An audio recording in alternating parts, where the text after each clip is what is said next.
Tapping కేసులో కీలక పరిణామం చోటు చేసుకుంది. ఈ కేసులో A2గా ఉన్న మాజీ డీఎస్పీ భుజంగరావుకు నాంపల్లి కోర్టు మధ్యంతర బెయిల్ ను మంజూరు చేసింది.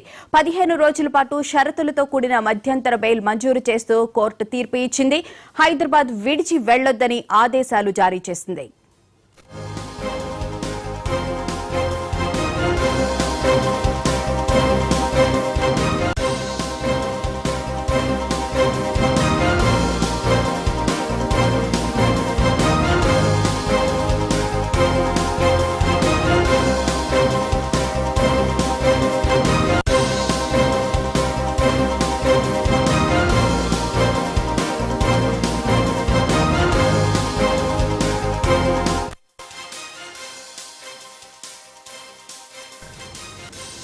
ఫోన్ ట్యాపింగ్ కేసులో కీలక పరిణామం చోటు చేసుకుంది. భుజంగరావుకు నాంపల్లి కోర్టు బెయిల్ ఇచ్చింది. దీనికి సంబంధించిన అప్డేట్ ని మా క్రైమ్ బ్యూరో చీఫ్ మధు నడి తెలుసుకుందాం. మధు, చెప్పండి, షరతులతో కూడిన బెయిల్ ఇచ్చినట్లు తెలుస్తోంది, పూర్తి వివరాలేంటి?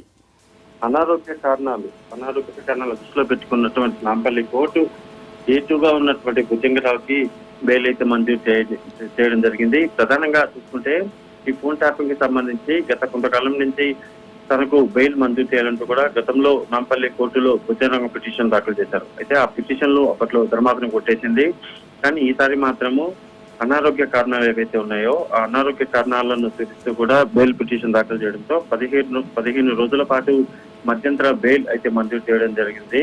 ఈ 15 రోజులలో హైదరాబాద్ వదిలి వెళ్ళకూడదు, అదేవిధంగా ఫోన్ ట్యాపింగ్ కి సంబంధించి కూడా పూర్తిగా కూడా ఎవరిని ప్రలోభ పెట్టకూడదు అనేటటువంటి కొన్ని షరతులను అయితే విధించినట్టుగా సమాచారంతో ఈ నేపథ్యంలోనే మార్చి 23న ఎప్పుడైతే భుజంగరావుని పోలీసులు అరెస్ట్ చేశారో అప్పటి నుంచి కూడా భుజంగరావు జైల్లోనే ఉన్నారు. సో ఈ నేపథ్యంలోనే ఆయన అనారోగ్య కారణాలను దృష్టిలో పెట్టుకొని ప్రస్తుతం 15 రోజులు మాత్రమే మధ్యంతర బెయిల్ మంజూరు చేశారు. 15 రోజుల తర్వాత తిరిగి మళ్ళీ కోర్టు ఎటువంటి ఆర్డర్ ఇవ్వబోతుంది, అరెస్ట్ చేయమని ఆర్డర్ ఇస్తుందా లేకపోతే బెయిల్ ఏదైతుందో ఆ బెయిల్ కండిషన్స్ షరతులను అలానే పెట్టి బెయిల్ పొడిగించబోతుందా అనేది మాత్రం చూడాలి. కేవలం ఇప్పుడు మంజూరైనటువంటి బెయిల్ ఏదైతుందో అది 15 రోజులకు మాత్రమే. 15 రోజులలో ఆయన వైద్య పరీక్షలకు సంబంధించి ట్రీట్మెంట్ తీసుకోవాల్సి ఉంటుంది. ఆ పరీక్షలు అనంతరం తర్వాత ఆయనకు మెరుగైన వైద్యం అందితే ఆయన తిరిగి కోలుకుంటే మాత్రం 15 రోజుల తర్వాత మళ్ళీ పోలీసులు భుజంగరావుని అరెస్ట్ చేసి ధర్మాసనం ముందైతే ప్రవేశపెట్టే అవకాశం ఉంది.